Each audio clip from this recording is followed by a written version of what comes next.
আসসালামু আলাইকুম রহমতুল্লাহি ওয়া বারাকাতুহু।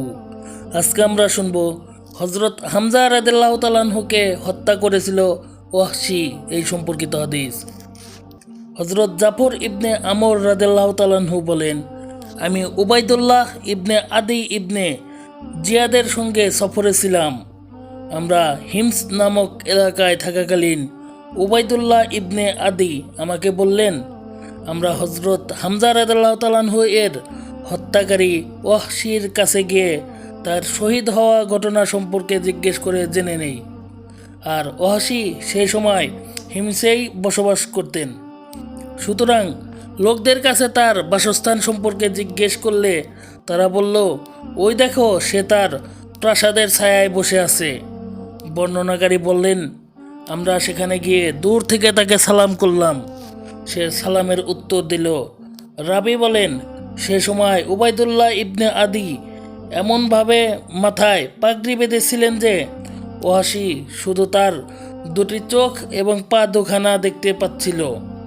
তখন উবাইদুল্লাহ ওয়াহশীকে লক্ষ্য করে বললেন, হে ওয়াহশী, তুমি কি আমাকে চিনতে পারছো? রাবি বলেন, তখন সে তার দিকে তাকিয়ে বলল, আল্লাহর কসম, আমি তোমাকে চিনতে পারিনি। তবে আমার স্মরণ আছে যে আদি ইবনে খিয়ার উম্মে কিতাল বিনতে আবুল ইস নান্নি এক নারীকে বিবাহ করেছিলেন। মক্কায় তার এক সন্তান জন্মগ্রহণ করলে প্রথা অনুযায়ী তাকে এক ধাত্রী মাতার কাছে আমি পৌঁছে দিয়েছিলাম।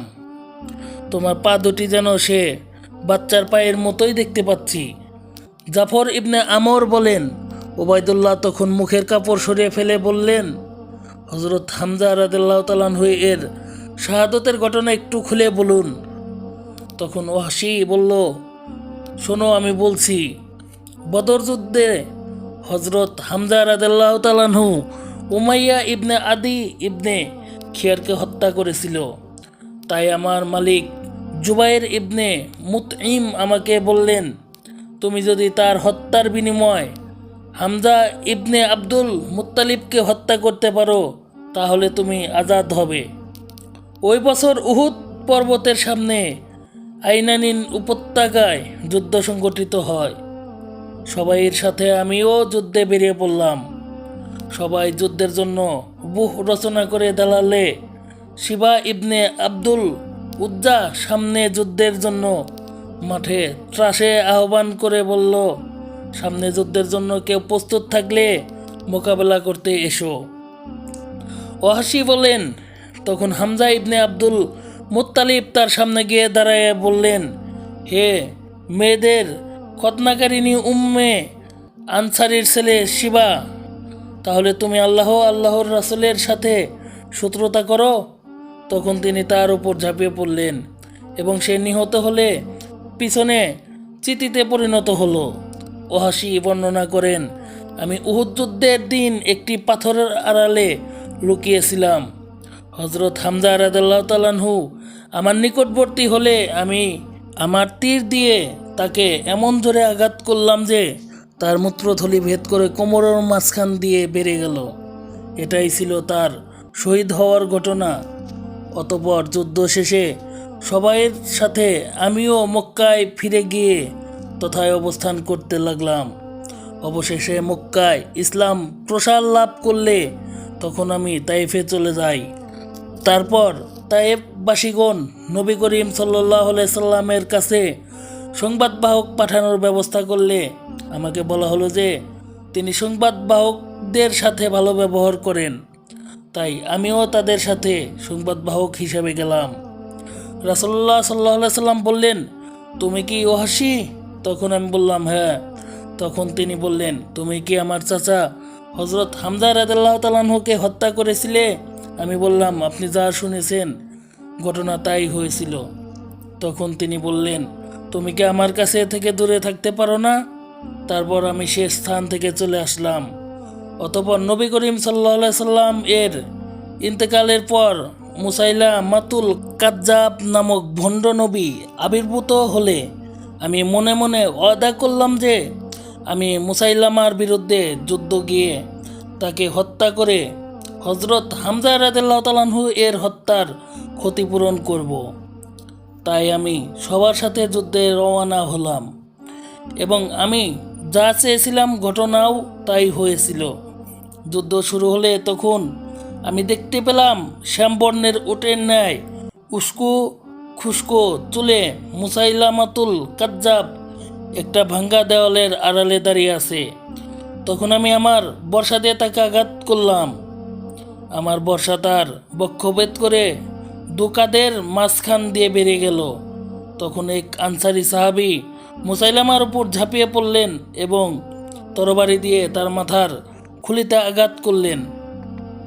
আবদুল্লাহ ইবনে ফজল বর্ণনা করেন, সুলাইমান ইবনে ইয়াসার তাকে জানিয়েছেন যে তিনি হজরত আবদুল্লাহ ইবনে ওমর রাদিয়াল্লাহু তাআলা আনহুকে বলতে শুনেছেন যে ভণ্ড নবী মুসাইলামাতুল কাজ্জাব নিহত হলে ছোট একটি বালিকা একটি বাড়ির ছাদ থেকে বলছে, হায় হায়, আমিরুল মুমিনিন অর্থাৎ মুসাইলামাতুল কাজ্জাবকে এককাল কৃতদাস অর্থাৎ ওয়াসি হত্যা করল। নবী করিম সাল্লাল্লাহু আলাইহি সাল্লামের মৃত্যুর পর অনেক ভণ্ড নবীর আবির্ভাব হয়েছে। তার মধ্যে মুসাইলামাতুল কাজ্জাব একজন দুশ্চরিত্রের ভণ্ড নবী। ওহাসি সম্পর্কে আমরা এই হাদিসে শুনতেছিলাম। অন্য হাদিসে ওহাসি সম্পর্কে আরও পরিষ্কারভাবে বর্ণিত হয়েছে। মক্কা বিজয়ের পর রাসূল পাক সাল্লাল্লাহু আলাইহি সাল্লাম কয়েকজন পুরুষ এবং কয়েকজন মহিলার সম্পর্কে বলেছেন, এদের যেখানে পাও সেখানেই হত্যা করো। কিন্তু আল্লাহর নবী রহমতুল্লাহ আলামিন হজরত মুহাম্মদ সাল্লাল্লাহু আলাইহি সাল্লাম মক্কা বিজয়ের পর সবাইকে সাধারণ ক্ষমা ঘোষণা করে দেন। কিন্তু এই কয়েকজন পুরুষ এবং কয়েকজন মহিলা সম্পর্কে এই রেড অ্যালার্ট জারি করেন। তখন ওহাসি কোনো উপায় না পেয়ে বুঝতে পারলেন আল্লাহর নবী ছিলেন ক্ষমাশীল, খুব নরম স্বভাবের। ওহাসি বুঝলেন যদি আমি কোনোভাবে আল্লাহর নবীর কাছে পৌঁছাতে পারি তাহলে তিনি আমাকে অবশ্যই ক্ষমা করবেন। এই হিসাবে ওহাসি খুব গোপনে লুকিয়ে আল্লাহর নবীর সামনে যে উপস্থিত হলেন। আল্লাহর নবী তাকে বললেন, তুমি ওহাসি না? ওহাসি বললেন, হ্যাঁ আমি ওহাসি। আল্লাহর নবী বললেন, তুমি কি আমার চাচা হজরত আমির হামজা রাদিয়াল্লাহু তাআলা আনহুকে হত্যা করেছো?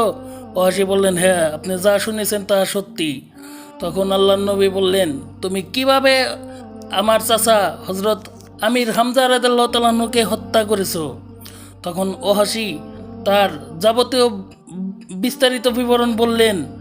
এই বিবরণ শোনার পর আল্লাহর নবী রাসূল সাল্লাল্লাহু আলাইহি সাল্লামের চক্ষু দিয়ে অশ্রু বের হচ্ছিলেন এবং তার দাড়ি মোবারক ভিজে যাচ্ছিল। তখন আল্লাহর নবী ওহাসিকে বলল, তুমি এখন কি চাও? ওহাসি তখন বলল, আমি ইসলামের ছায়াতলে আসতে চাই, আমি ইসলাম গ্রহণ করতে চাই। তখন আল্লাহর নবী রাসূল পাক সাল্লাল্লাহু আলাইহি সাল্লাম ওহাসিকে ইসলাম ধর্ম গ্রহণ করালেন এবং তারপরে ওহাসিকে বললেন, তুমি আমার সামনে কম কম আসবে, কারণ তোমাকে দেখলেই আমার চাচার কথা মনে পড়ে যায়। এর থেকে বোঝা যায় আল্লাহর নবী রাসূল পাক সাল্লাল্লাহু আলাইহি সাল্লাম কতটুকু ধৈর্যশীল এবং দয়ালু ছিলেন।